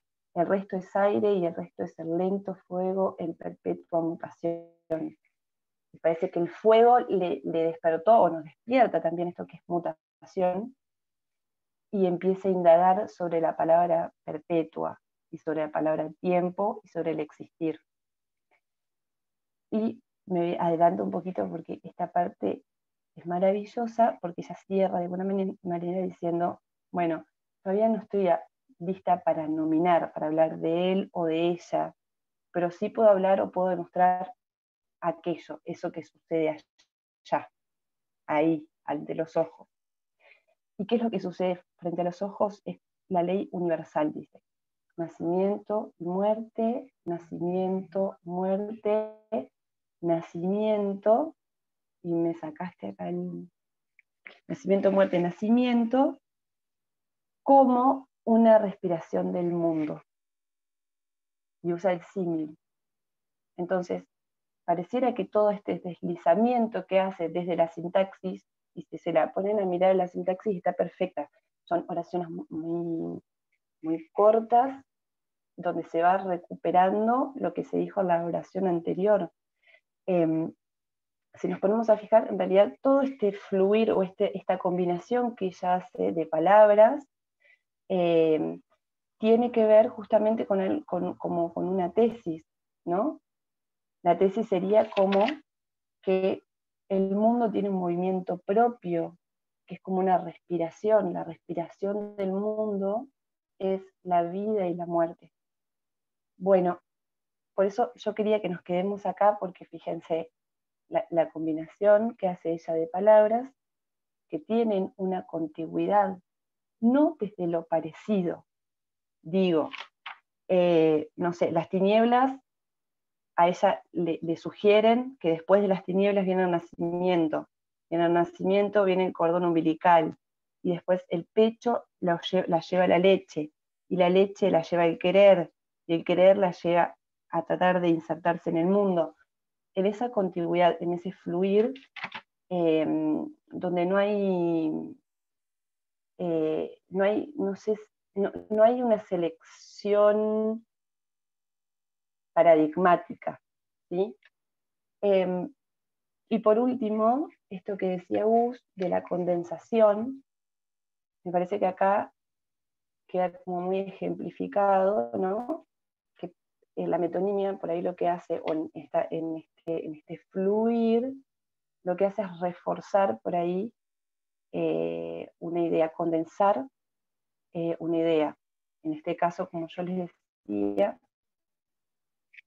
yo lo veo como que ya tiene una tesis, de que el mundo tiene un movimiento propio, que es una ley universal, ¿no? Y nace, muere, y me parece eso como inhalar, exhalar,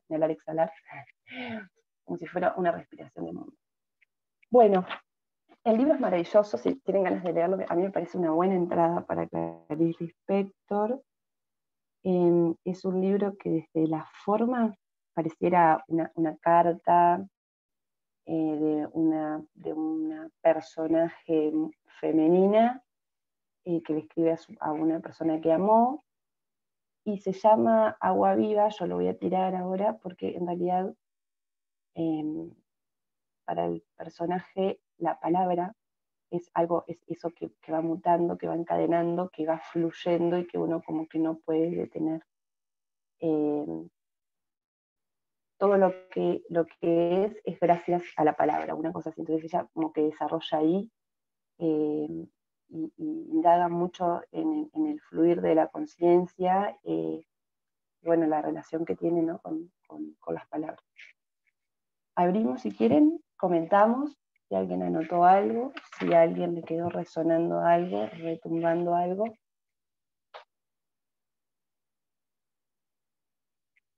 A ver el chat. ¿Te escucha? ¿Me escuchan?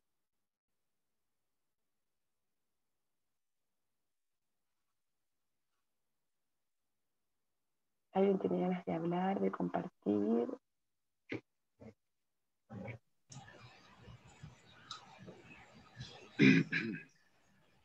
Hola, Daniel. Hola. Voy a decir algo que no es nada objetivo, porque amo a Clarice Lispector. Entonces, Bueno. lo mío va a ser, incluso mis hijos tienen un centro cultural, hemos hecho una obra de teatro sobre Clarice. Así que Genial. lo que les puedo decir a los demás es que si no la leyeron, la lean con paciencia, porque al principio es difícil.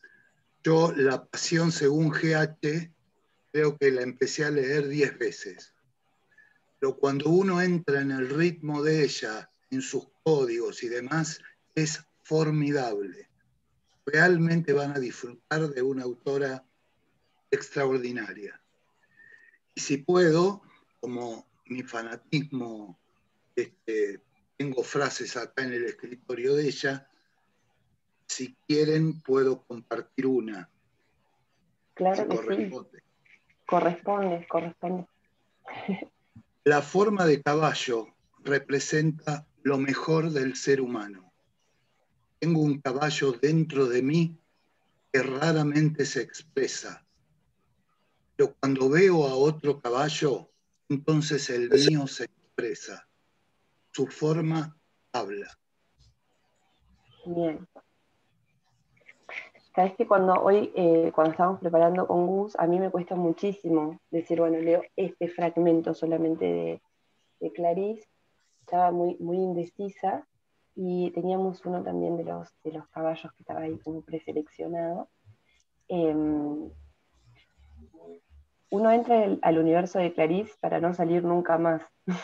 Y es verdad que uno necesita mucha paciencia porque es de una potencia, de una potencia, digamos, a nivel filosófica, sensorial, emocional, una profundidad que cuesta, después también cuesta dejarla, Clarice, después cuesta leer otra cosa que no sea Clarice. Estaba muy linda esa cita, Daniel.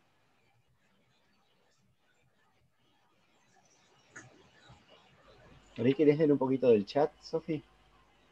¿Sabes lo que pasa? Que yo tengo el celu dado vuelta. Ah, ¿Querés bueno, leer vos? yo lo leo.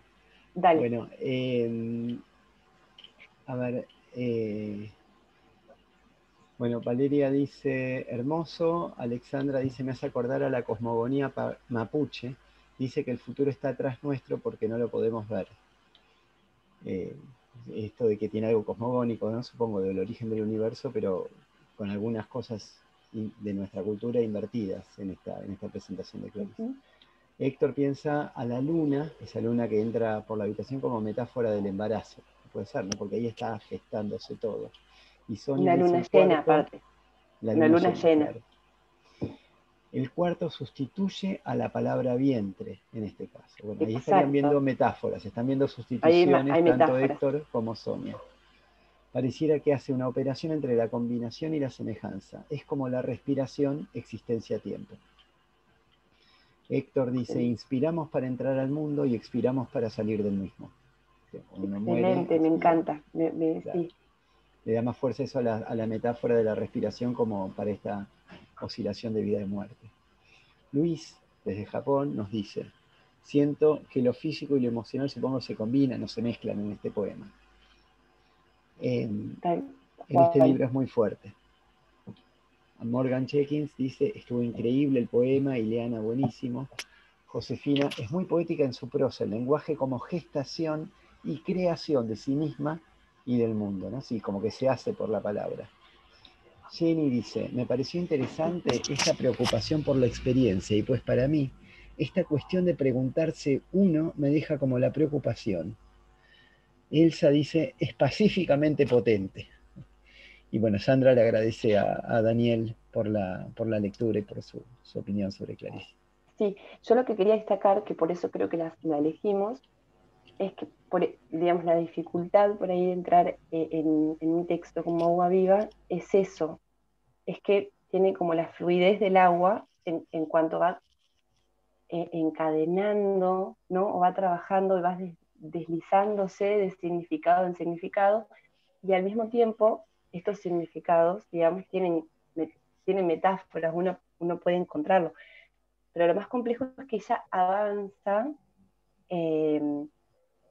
eso, y va introduciendo, como yo les decía, va introduciendo nuevos conceptos que van teniendo como relación con los anteriores.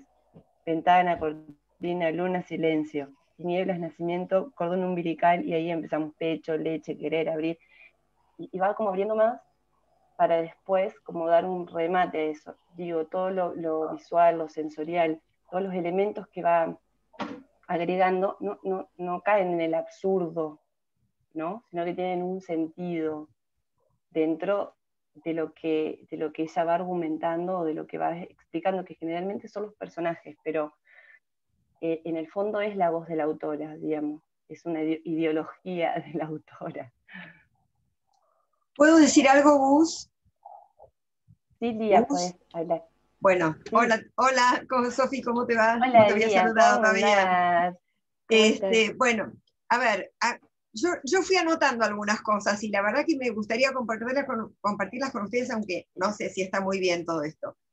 A ver, yo escuché a Gustavo hablar del lenguaje con todas las formas y la sintaxis, etc. Y vos, Sofi, en cierto momento dijiste la fuerza de la palabra. Y lo que me quedó resonando ahí fue como que el análisis de Gustavo y el análisis de Sofi tienen que ver con algo de lo que se habló también, que es el texto y el contexto. O sea, hay un contexto que tiene que ver con la psicología o con el psicoanálisis o con la psicoterapia, donde las palabras, las metáforas y las metonimias y todo eso tiene un significado. Desde lo literario tiene otro, porque el contexto es diferente, que tiene que ver con la belleza de las metáforas y con el placer que a uno le da de pronto juntarse con poemas hermosos o con textos tan hermosos como los de Clarice.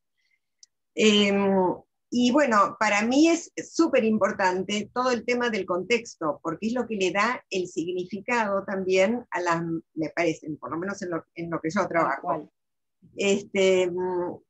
Soy psicóloga, claro. Entonces, para mí el contexto es fundamental para entender tanto los ejemplos de Gustavo como todo esto que nos fue enseñando hoy Sofi. Y nada, quería compartirlo con ustedes y agradecerles a los dos. Gracias, Lía. Es muy interesante lo que planteás, porque es verdad que el contexto influye un montón, pero hay algo que también creo que hacíamos como, o en esto estamos de acuerdo, que la mente, cuando está en presencia de metáforas o en presencia de metonimias, experimenta algo muy placentero en cualquiera de los dos contextos, cuando entiende de qué se está hablando, digamos, qué es lo que está por debajo. Entonces nos pasa, bueno, con esto, con el discurso en GUS, por ejemplo, de cada uno de los pacientes que trae, o en los discursos políticos, o en el discurso argumentativo, digamos, o en la poesía. Como que cuando nos damos cuenta, como le sacamos el velo a la metáfora, ahí es cuando uno puede entregarse al placer más allá del contexto en el que uno se encuentre, digamos. Claro. Y ahí tiene que ver más con uno, digamos, que con la persona que emite la metáfora. Claro, sí, sí, muy lindo. Yo quisiera decir algo, dada la complejidad del tema, no sé bien lo que quiero decir, pero tengo unas notas acá. Bien, Emilio.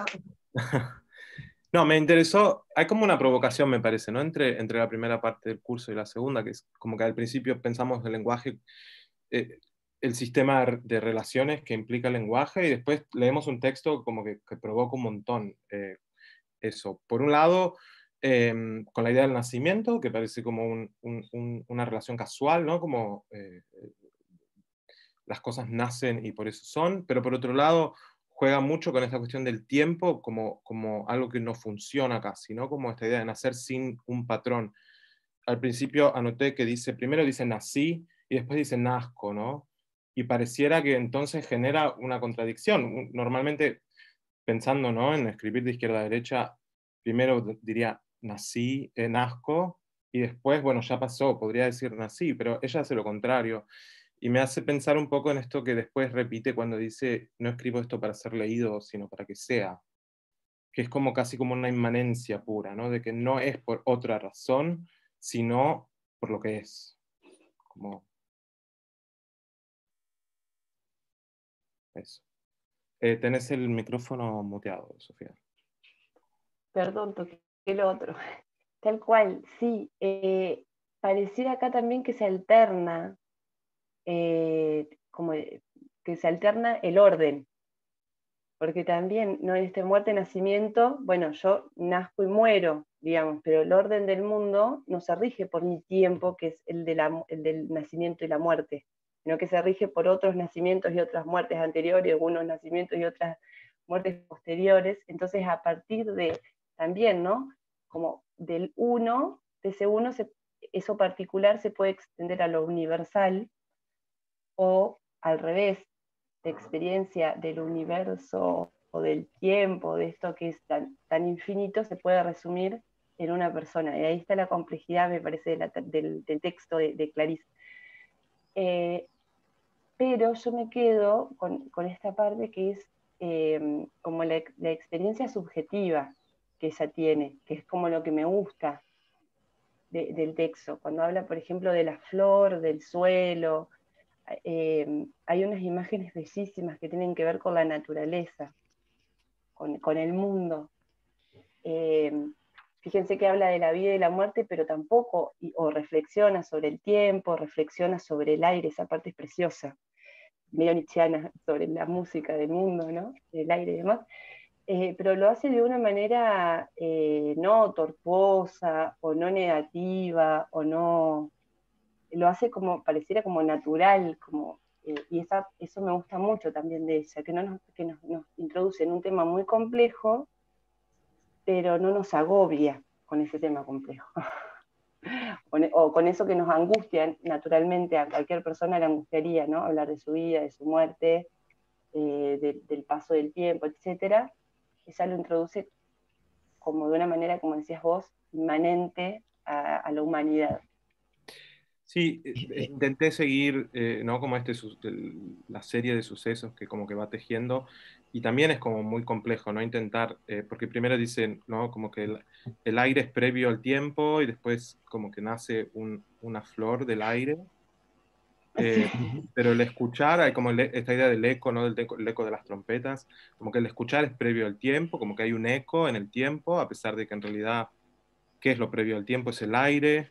Como que, y que realmente si lo intento seguir, se empiezan como a contradecir, de alguna forma generan un universo un poco contradictorio que es muy interesante. Claro, eso, a ver, Eso, intentando... ajá, Perdón, un Sofía. poquito nomás, Dale. para que termine esta idea, porque solamente quiero decir que esto es un fragmento, pero que es como algo, si uno lee el libro, está puesto a funcionar con un término que aparece ahí sugerido, que es el it, ¿no? Para ella trata de ir todo el tiempo al it, que el it para ella es como la esencia de las cosas. Entonces siempre escarba un poquito más como para tratar de encontrar, y sí, hay alguna serie de contradicciones, como decías Emilio, en esta imaginación poética, ¿no? Porque bueno, es muy difícil también tratar de ir a lo anterior o al motor inmóvil o a la esencia de las cosas, etc. Para mí, quería hablar de eso, porque para mí tenemos, por un lado, el desplazamiento metonímico, ¿no? Para vincularlo con la clase, que es lo que vimos en la clase, que uno se va desplazando de una cosa a la otra. Lo que decíamos del nacimiento, al querer, a la leche, al respirar, al crecer, a las plantas afuera. Entonces, esto es lo que hace la prosa. Una idea nos va llevando a otra, es lo que hace cualquier prosa, es de lo que habla Jacobson. Este es el desplazamiento metonímico. Ahora, en ese desplazamiento metonímico uno podría seguir como un orden objetivo, y desde ese orden objetivo, como vos decís, Emilio, sería contradictorio decir que primero está la flor y después de la flor se forma la tierra, que es como lo dice ella, ¿no? Y es lindo, es divertido. Pero a la vez podemos pensar que lo que está haciendo ella es una narración de su experiencia, como si fuera un flujo de conciencia. Y en ese flujo de conciencia puede pasar esto. Puede pasar que hay un ir y venir, que hay algo antes del tiempo, o que el futuro, como dice, está hacia atrás y está hacia los costados. Y de pronto el futuro no existe. ¿Se entiende? O sea, que esto que aparentemente es contradictorio cuando uno toma, entre comillas, el orden causal de las cosas, cuando está mezclado con su experiencia, que es tratar de escribir, de registrar este transcurso subjetivo, bueno, no es que sea contradictorio, sino que es así como ella lo pudo escribir, así es como le fue surgiendo y fluyendo a ella. Sí, no me... Perdón. Perdón, no. no. No, sí, está bien. No sé, que va dentro de lo subjetivo y de lo que uno siente, que creo que es la apertura que tiene el texto, la frescura, el aire, de permitir cada uno mirar desde alguna manera específica. Yo lo que siento es algo difícil de transmitir en palabras, como que ella va creando con la palabra el mundo, y la creación de los mundos debe ser, y lo es, creo, todos vemos, no es un desplazamiento directo hacia el objeto, lo sabemos hasta por la ciencia, sino un ir y venir, buscar, negarse, incluso probarse. Porque, por ejemplo, a mí me encantó me gustó todo, me gusta algo, he leído de ella, pero me gustó el yo es, porque creo que es la máxima fusión, porque está dando con una tercera persona, en realidad el yo, y ella es el yo y es todo lo demás que está. Y por momentos, también es algo muy loco que me pasó, me hizo acordar a los haikus, no por la estructura, por supuesto, sino por este concepto de mirar, estar como pacientemente viendo el espectáculo, la naturaleza, y de allí decir algo que no se despega del todo de eso, pero que dice mucho más. Es decir, que empieza a crear algo, una realidad que no existía. Esa es la sensación que yo tengo, y las veces que he leído, siento eso, como que tengo que seguir con ella, buscando eso que está buscando, y al final lo muestra como es. Porque si no, muchos lo han leído, que tengo comentarios algunos, ay, por hacérsela rara, es muy exótica. No, creo que es algo tan genuino de esto, de meterse adentro y ver que no vamos en línea recta ni cognitiva, es decir, directa, siempre, sino en estas búsquedas, esos pantanos, y al final toda la riqueza. Perdón, me extendí mucho. Me encantó, Mercedes, me encantó y de acuerdo con vos. Leo del chat. Bueno, Mercedes decía eso en el chat, el yo es la función máxima. Sonia decía, la lectura es tan precisa en el tono, estoy suelta en el universo. Es la parte que más me conmueve, querer leche gorda como un deseo potente de la vida. Daniel recomienda Lazos de familia, un libro de cuentos de Clarice para empezar a disfrutarla. Juan Pablo dice, las metáforas tienen más alcance cognitivo que el lenguaje natural. De eso vamos a hablar con Lakoff y Johnson la vez que viene. Sonia, me encanta porque genera ruptura de lo formal, si pensamos en el formalismo de Jacobson. Jacobson, digamos, la primera escuela a la que adhiere es el formalismo ruso. Aquí las palabras desbordan estas lógicas un poco, o mucho, binarias. Alexandra, o es algo que sucede constantemente, nacer y para ella a través de las palabras. Las palabras crean, si hay algo acá del lenguaje hace el mundo. Sonia dice, va fluyendo con la vida. Emilio, la contradicción en este caso me parece necesaria, no solo poética. Sonia, también puede tener que ver con el conocimiento, cuando vamos experimentando el mundo. La flor está primero para el chico, por ejemplo. Después la semilla y la tierra, creo. Genial, sí, eso es lo que yo quería decir un poquito. Lo dije peor con lo de la experiencia subjetiva. Me encanta, Sonia, como lo pusiste. Muy bien. Bueno, otra clase intensa, chicos. Quiero decirles que a mí me encanta lo que hacemos. Yo a veces no sé si está tan bien lo que hacemos. Porque a mí me encanta, digo, porque pensamos juntos los textos que traemos y los hacemos pomada, los tiramos de todos lados, tiramos las metáforas para todos lados. Vemos una puntita del texto y bueno, me encanta. Y a veces a veces pienso si, porque acá, fíjense que la poesía está puesta, se pone a funcionar, o el texto se pone a funcionar, o se empieza para poder pensar todo lo teórico, ¿no? Pero también me gusta mucho que siento que lo disfrutamos, que estamos disfrutando, y creo que ese es uno de los fines primeros de la literatura y la poesía, es que podamos sentir placer. Y me resulta muy placentero, hoy particularmente, ver a tanta gente que conoce a Clarice y que es así de fanática como yo. Y me parece muy placentero también las personas que se animan a comentar desde su experiencia, cómo les pega el texto, cómo les está pegando la teoría. Y bueno, y también ya voy a aprovechar para contarles que estoy viendo la posibilidad de armar un club de lectores, un club de lectores que va a tener un encuentro cada 15 días. Vamos a hacer como un ciclo, un pequeño ciclo de 10, 12 autoras latinoamericanas actuales que escriben narrativa, ¿sí? Y de ahí vamos a ver qué surge. Lo digo porque en ese caminito que quiero hacer y que me gustaría que nos acompañemos, va a estar Clarice Lispector, supongo que con algún libro un poco más pequeño para poder tironearlo, sacudirlo más, como es La Hora de la Estrella, entre otras, a ver, chilenas, uruguayas, argentinas, ecuatorianas, bueno, va a haber mexicanas, va a haber bastante. Así que, bueno, yo quería aprovechar este momento para invitarlos al club.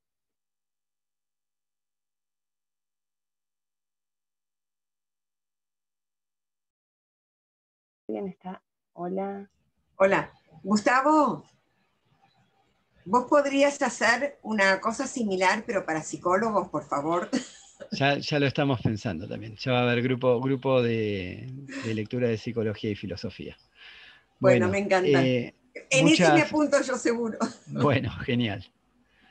En los dos. Muchas gracias a todos por, como siempre, para mí es mágico, hay mucha onda, me encantan las cosas que surgen. Así que, bueno, un encuentro más. La vez que viene ya empezamos con Lakoff y Johnson, que van a ser los últimos 2 encuentros. Y muchas gracias por acompañarnos, y seguimos leyendo y seguimos charlando. Un beso a todos. Saludos. Gracias a todos, suerte. Saludos. Gracias, muy interesante. Chao. Muchas gracias por estar. Gracias a todos, como siempre, encantado, profesores. Gracias. Gracias. Muy lindo. Hasta el fin de que viene. Gracias. Muchas gracias a todo el grupo porque el intercambio fue maravilloso. Gracias, sí, también a mí me lo pareció maravilloso. Gracias a todos. Gracias.